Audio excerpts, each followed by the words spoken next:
Anakapalli MP నియోజకవర్గానికి సంబంధించి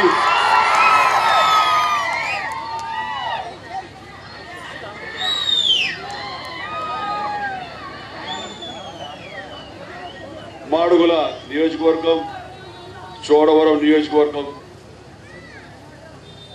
అక్కడి నుంచి ఇచ్చేసినటువంటి 50 మందికి అక్కలకు, చెల్లెలకు, తల్లులకు, పెద్దలకు, అన్నలకు, తమ్ముళ్లకు, మరీ ముఖ్యంగా నా అభిమానులకు ప్రతి ఒక్కరికి హృదయపూర్వక నమస్కారాలు తెలియజేస్తున్నాను.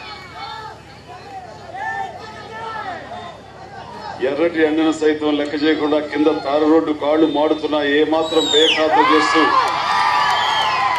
ముఖం మీద చిరునవ్వు చెరగకుండా ఈ రోజున మీరందరూ అపూర్వ స్వాగతం పలుకుతుంటే నిజంగా అనిపిస్తుంటుంది ఒక్కోసారి చాలదా ఈ జన్మకి ఇంకేం కావాలి, ఈ అభిమానాన్ని మించేటువంటి గొప్ప వరం ఇంకేముంటుందని చెప్పి.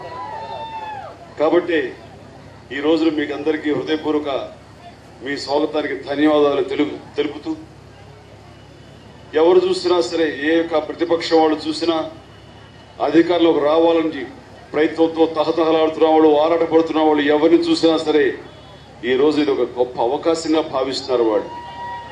ఎందుకంటే కాంగ్రెస్ ని మనం తప్పిస్తే, కాంగ్రెస్ లేకుండా చేస్తే, ఈ విభజన తప్పంతా కాంగ్రెస్ మీద నెడితే, ప్రజల్లో కాంగ్రెస్ మీద వ్యతిరేక భావం ఏర్పడితే అది మనం అదునుగా చేసుకుని ఆ రకంగా అధికారంలోకి రావచ్చిన తాపత్రయంతో, ఆరాటంతో ఈ రోజున ఈ విభజన తప్పుని పూర్తిగా కాంగ్రెస్ అని చెప్పడం మాత్రం అన్యాయం, అది కాదు అని మీకు అందరికీ తెలియజేయడం కోసం ఈ రోజు మీ మధ్యకు వచ్చాను.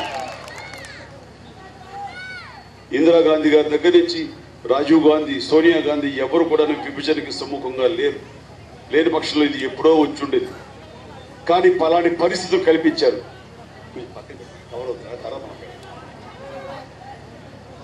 అలాంటి పరిస్థితులు కల్పించారు. టీడీపీ తక్కువ చేసిందా? ఎన్నో సంవత్సరాలు బట్టి తెలంగాణలో తమ తెలుగుదేశం సుస్థిర స్థానం ఏర్పరచుకోవడానికి అక్కడ తెలంగాణ ఏర్పాటు వాదులకు మేము అనుకూలంగా ఉన్నాము, వాళ్ళ సెంటిమెంట్ మాకు బాగా తెలుసు ఆ రకంగా కేంద్రానికి ఎన్నోసార్లు ఉత్తరాలు రాసిన మాట వాస్తవం కాదా? అసెంబ్లీలో కాంగ్రెస్ మీరు ఇస్తారా చస్తారా, లేదా మీ కాంగ్రెస్ మెడలు వంచి మేము ఇప్పిస్తాం, తెలంగాణని ప్రత్యేక రాష్ట్రంగా మేము చేస్తామంటూ ఆయన చెప్పిన సవాలు ఈ రోజున ఏమైంది?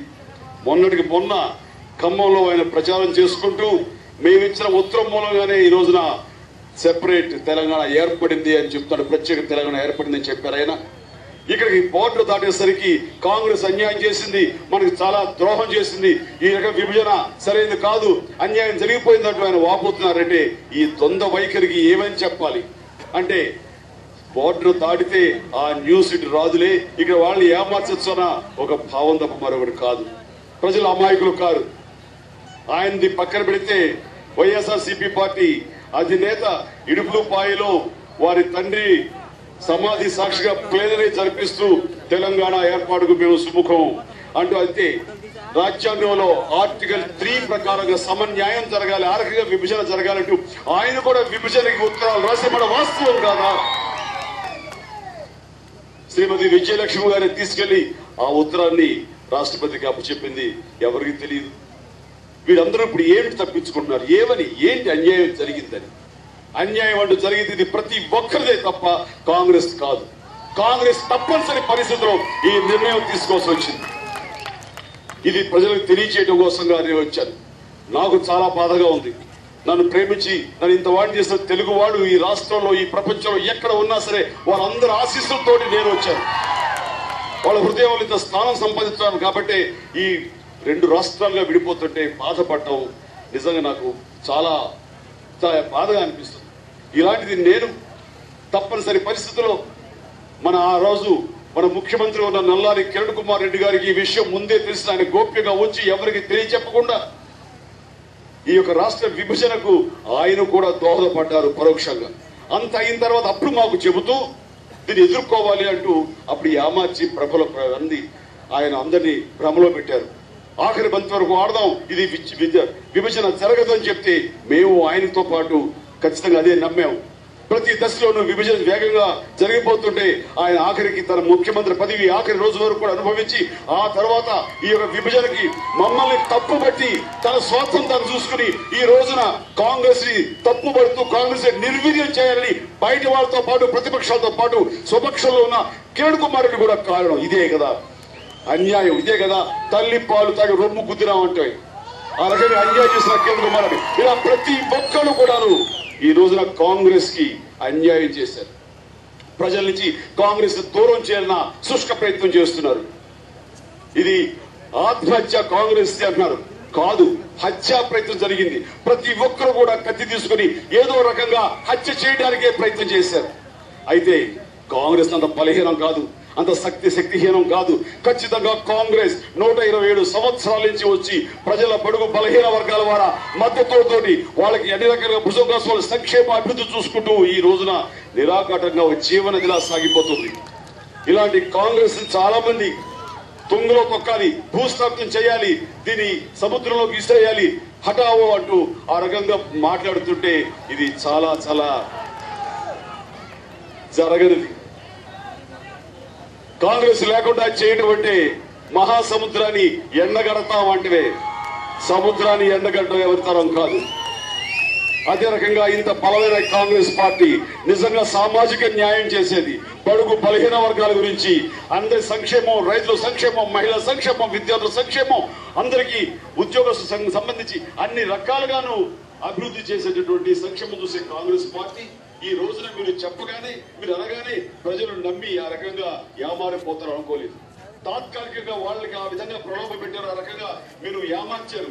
బట్ సత్యం చెప్పడానికి, నిజం చెప్పడానికి ఈ రోజున నేను మీ ఇంటికి వచ్చాను, మీ ముందుకు వచ్చాను, మీ ముందు నిలబడి ఈ రోజున నిజాలు మీకు చెప్తాను. కాంగ్రెస్ ఈ రోజున విభజన అనివార్యం, అవతల నుంచి అన్ని రకాల ఒత్తిళ్లున్నాయి, ప్రతిపక్షాల నుంచి ఒత్తిళ్లున్నాయి, ప్రజా సంఘాల నుంచి ఒత్తిళ్లున్నాయి, చాలా మంది ప్రాణత్యాగం చేసుకుంటున్నారు, పార్లమెంటు జరగనిటువంటి పరిస్థితి. ఈ పరిస్థితుల్లో విభజన అనివార్యమైతే కాంగ్రెస్ మీ యొక్క సీమాంధ్ర ఏదైతే ప్రత్యేక ఆంధ్రప్రదేశ్, నవ్యాంధ్రప్రదేశ్ ఉందో దానికి ఏ రకంగా న్యాయం చేయాలి, ఇక్కడ మహిళలకు, బడుగు బలహీన వర్గాల వారికి, విద్యార్థులకు, యువతకు, ఈ రాష్ట్రానికి ఏ రకంగా న్యాయం చేయాలని ఆలోచించి ప్రత్యేక రాష్ట్ర హోదా అంటే 90% నిధులు కేంద్రం నుంచే వస్తుంది. ఇక్కడ అన్ని రకాల నిర్మాణాలు, మౌలిక సదుపాయాలు, పారిశ్రామిక అభివృద్ధి, వాళ్ళకి ట్యాక్సులు లేకుండా చేసి ఆ రకంగా వాళ్ళకు ప్రోత్సాహకాలు ఇస్తూ ఆ రకంగా పారిశ్రామిక అభివృద్ధి చేయడానికి అన్ని రకాలుగాను కాంగ్రెస్ పూనుకుంది. ప్రత్యేక రాష్ట్ర ప్రతిపత్తి రావడం అంటే అది ఆషామాషి విషయం కాదు. ఈ ప్రతి రాష్ట్రానికి ఎవరు ఏవైతే కొన్ని రాష్ట్రాలు హిమాలయ పర్వతాల దగ్గర ఉంటాయో, ఏవైతే పరిశ్రమలు నోచుకోవో అలాంటి రాష్ట్రాలకి పరిశ్రమను ఆకర్షింప చేసుకోవడానికి, అక్కడ ఉండే వారికి ఉపాధి ఉద్యోగ అవకాశాలు కల్పించడం కోసంగా వాళ్ళకి ప్రత్యేక హోదా ఇస్తారు. ఆ హోదాలో ట్యాక్సులు ఉండవు, ట్యాక్స్ హాలిడే అంటారు. అలాంటి రాయితీలు ఇచ్చి కొత్తగా పరిశ్రమాభివృద్ధి చేయడం కోసం వాళ్ళు చేసే ప్రయత్నంలో అలాంటిది ఇవ్వడమే కాకుండా ఇక్కడ విద్యార్థులు ఎంతో మంది ఔత్సాహికులు ఉన్నారు. పెద్ద పెద్ద ఉద్యోగాలు చేసుకోవాలని ఆశతోటి, పెద్ద పెద్ద చదువుకోవాలనేటువంటి ఉత్సాహంతో ఉండేవాడు. వాళ్ళు ఉత్సాహంగా చదువుకోవాలంటే సరైనటువంటి సంస్థలు, విద్యా సంస్థలు లేవు. వాళ్ళు దూర ప్రాంతాలకు వెళ్లాల్సిన అగత్యం.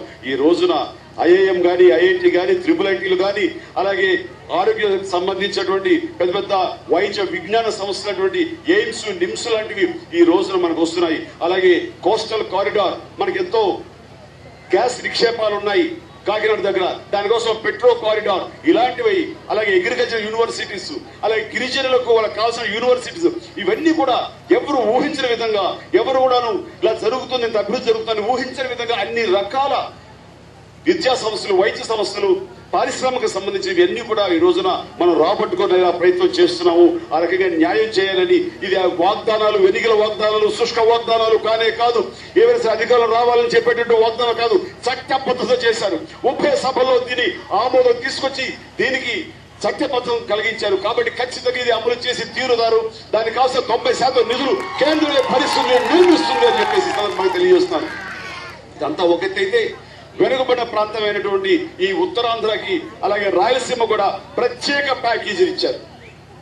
లక్షల కోట్లు ఇస్తూ వాళ్ళకి కావాల్సినటువంటి మౌలిక సదుపాయాలు, వాళ్ళకి కావాల్సినటువంటి లోకల్ గా వాళ్ళకి కావాల్సినటువంటి ఏమేమి, ఇప్పుడు ఉదాహరణకి ఇక్కడ అనకాపల్లి ఉంది, ఇక్కడ బెల్లం చాలా ప్రసిద్ధి. మన దేశంలోనే 2వ స్థానంలో ఈ ఉత్పత్తి జరుగుతుంది. ఇలాంటి బెల్లం, నాణ్యమైన బెల్లం ఈ రోజున రైతులకు ఏమాత్రం వెసులుబాటు లేకుండా, రైతులకు ఏమాత్రం లాభదాయక కాకుండా అయిపోయేటువంటి పరిస్థితుల్లో ప్రత్యేకమైనటువంటి బెల్లం బోర్డు ఒక ఏర్పాటు చేయడానికి కూడా ఈ రోజున మనకు అవకాశం ఉంది. ఏదైతే ప్రత్యేక